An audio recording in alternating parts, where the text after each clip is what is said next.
के बेटे अर्जुन के साथ रहता था। सब्जी बेचकर वो अपनी जिंदगी काट रहा था। एक रात अचानक लाइट चली गई। उसका बेटा अर्जुन मोमबत्ती जलाकर पढ़ाई कर रहा था।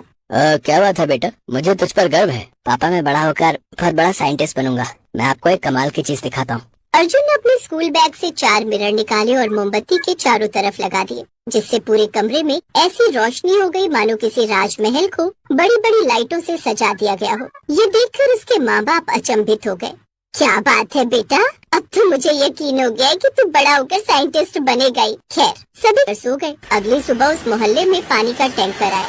सभी लोग अपने घरों से बड़े बड़े ड्रम लेकर पानी लेने पहुँच गए। भाई साहब, आज टैंकर आने में इतना लेट क्यों हो गया भाई? अरे क्या करूं, गर्मी में लाइट बहुत कटने लगी है। पूरे मोहल्ले ने उस टैंकर से पानी भरा और अपने अपने घर लेकर चले गए। ममता, मैं सब्जी मंडी जा रहा हूँ सब्जी लेने, और अर्जुन तुम स्कूल चले जाना, ठीक है? ठीक है पापा। मनोहर सब्जी मंडी पहुँच गया। वहाँ पर उसने सब्जी खरीदी और ले आया। पहले खाना खा लीजिए, बाकी काम बाद में कीजिएगा। ममता, पहले मैं नदी में नहा कर आता हूँ, ये पानी बचा कर रख लो। मनोहर नहाने के लिए पास की ही नदी में गया। ये नदी तो दिन ब दिन गंदी होती चली जा रही है। खैर कोई बात नहीं, मैं नहा लेता हूँ, इतनी भी गंदी नहीं है। खैर, और नहाने के बाद वो घर आए। खाना पीना खाने के बाद सारी सब्जियां अपने ठेले पर लगाई और भरी दोपहरी में सब्जी बेचने वो अपना ठेला लेकर निकल गया। ताजी ताजी सब्जी ले लो, ताजी ताजी सब्जी ले लो, ताजी हरी सब्जी। तभी कुछ औरतें उसके पास सब्जी लेने आई। भाई साहब, जल्दी से 1 किलो पालक, 2 किलो आलू और 1 किलो प्याज दे दो। मुझे भी 5 किलो आलू दे दो। हाँ बस अभी देता हूँ। मनोहर ने उन लोगों को सब्जी दी। ऐसे ही मोहल्ले मोहल्ले जाकर वो पूरी दोपहर सब्जी बेचता रहा। गर्मी की वजह से उसका चेहरा और आंखें लाल हो गई। तभी उसका बेटा अर्जुन स्कूल से घर आ रहा था। उसने अपने पिता को दूर से इस हालत में देख लिया।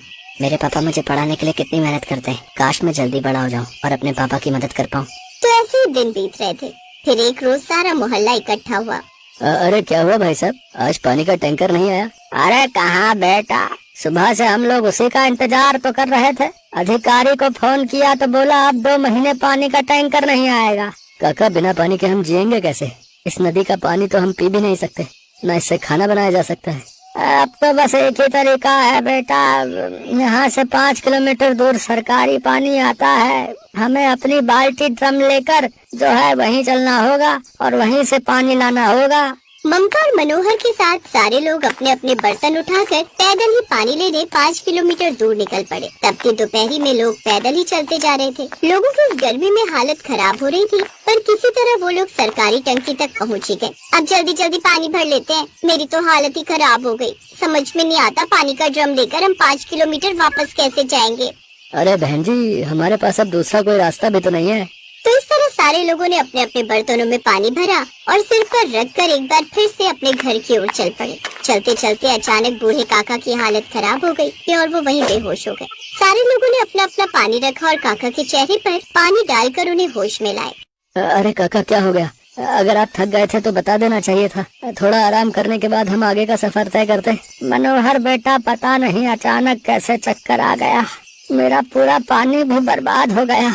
मैं अब दोबारा जाकर पानी ले आता हूँ बेटा। रहने दीजिए काका, हमारे पास 2 ड्रम पानी है, एक आप ले लेना। खैर धीरे धीरे चलते हुए सब लोग वापस अपने गांव पहुंच गए। ममता ने अपना पानी काका को दे दिया और सारे लोग अपने अपने घर चले आए। ममता, इस गर्मी में पानी की इतनी बड़ी समस्या हो जाएगी ये तो हमने सोचा भी नहीं था। पुराने दिन याद आ गए जब राजस्थान में लोग मीलों दूर पानी लेने जाया करते थे। तो इस तरह ये अब रोज का काम हो गया था। सारे लोग बाल्टी या ड्रम लेकर 5 किलोमीटर दूर जाते थे और पानी लेकर पैदल ही आते थे। एक रोज मनोहर सुबह सुबह मंडी निकल गया। ममता अकेले ही गांव वालों के साथ पानी लेने चली गई, लेकिन रास्ते में उसे भी चक्कर आ गया और वो बेहोश होकर गिर गई। अरे ममता, अरे ममता, बहू को क्या हो गया? देखो जरा, क्या हो गया? उसके चेहरे पर पानी डालकर होश में तो लाया गया, लेकिन अब उसकी हालत इतनी खराब हो चुकी थी कि वो चल भी नहीं पा रही थी। किसी तरह उसे धीरे धीरे उठ गया। घर में अर्जुन पहले से ही मौजूद था। अपनी माँ की हालत देखकर उसने गांव वालों से पूछा, क्या हो गया मेरी माँ को? क्या हुआ? बेटा, हर रोज किसी न किसी की हालत तो खराब हो ही जाती है। इतनी दूर पीने का पानी लेने जाना पड़ता है।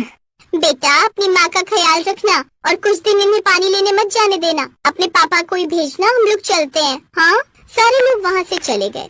माँ, आज के बाद आप पानी लेने नहीं जाओगी। बेटा, तेरे पापा सुबह जल्दी उठकर सब्जी लेने जाते हैं, फिर भरी दोपहरी में उन्हें गली गली जाकर सब्जी बेचनी पड़ती है। अगर वो हर रोज पानी लेने भी जाएंगे तो उनकी हालत तो बहुत खराब हो जाएगी। अपने माँ बाप की और मोहल्ले वालों की यह हालत अर्जुन से देखी नहीं जा रही थी। रात में वो नदी के पास गया और मन ही मन सोचने लगा, अगर मैं किसी तरह इस नदी का पानी पीने लायक बना सकूं, तो इस मोहल्ले की समस्या हल हो सकती है। अगले दिन अर्जुन जब स्कूल गया तो वो सीधा अपने प्रिंसिपल के ऑफिस पहुंच गया। उसने अपने गांव की समस्या और अपना सोचा हुआ प्लान प्रिंसिपल साहब को बताया। इसलिए सर, मुझे एक बहुत बड़ी बैटरी और कुछ वायर चाहिए, बाकी मैं बना लूंगा। I am proud of you Arjun, कि एक सरकारी स्कूल के स्टूडेंट होने के बावजूद भी तुम इतने टैलेंटेड हो। लेकिन तुम तो जानते हो, ये एक साधारण सा सरकारी स्कूल है। हमारे लैब में वो सारा सामान नहीं है जो तुम्हें चाहिए। सर, आपकी जान पहचान के बहुत सारे लोग होंगे, कहीं न कहीं से तो इंतजाम कीजिए। बेटा, अगर तुम्हें सच में खुद पर इतना कॉन्फिडेंस है तो मैं बैटरी और तार का इंतजाम कर दूंगा।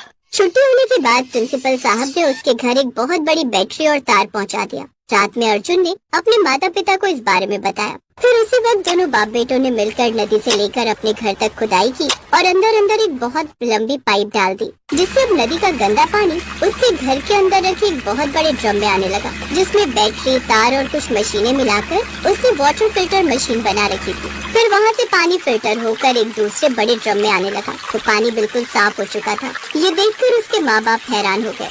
क्या बात है बेटा, तू तो इसी उम्र में वैज्ञानिक बन गया। मैं गाँव वालों को इस बारे में बता देता हूँ, अब किसी को इतनी दूर पानी लेने नहीं जाना पड़ेगा। पापा, ये सब मैंने सिर्फ पानी की समस्या हल करने के लिए नहीं किया है, बल्कि आपकी समस्या हल करने के लिए भी किया है। मैंने अक्सर देखा है कि आप दोपहर में सब्जी का ठेला लेकर इधर उधर भटकते रहते हो, मुझे अच्छा नहीं लगता। मैंने कहीं पढ़ा है कि किसी समस्या का समाधान ही एक नया बिजनेस बनता है, तो इसी चीज को हम अपना बिजनेस बनाएंगे। एक बड़ा वाला ड्रम 50 रुपए का बेचेंगे हम लोग। अगली सुबह अर्जुन, मनोहर और ममता ने पूरे गांव वालों को बुलाया और अपनी फिल्टर मशीन के बारे में बता दिया। गांव वाले उनसे पानी लेने के लिए तुरंत मान गए। मनोहर बेटा, तुम्हारा बेटा तो बहुत समझदार निकला। पानी की तो सारी समस्या ही खत्म हो गई। 50 रुपए का बड़ा वाला ड्रम ज्यादा महंगा नहीं है, क्यों मोहल्ले वालों? है हाँ, बिल्कुल। तो उस दिन के बाद मनोहर और अर्जुन मिलकर सैकड़ों पानी के ड्रम बेच देते थे। अब मनोहर ने अर्जुन के कहने पर सब्जी बेचना बंद कर दिया, क्योंकि एक दिन में ही पानी बेचकर वो लोग हजारों रुपए कमा लेते थे।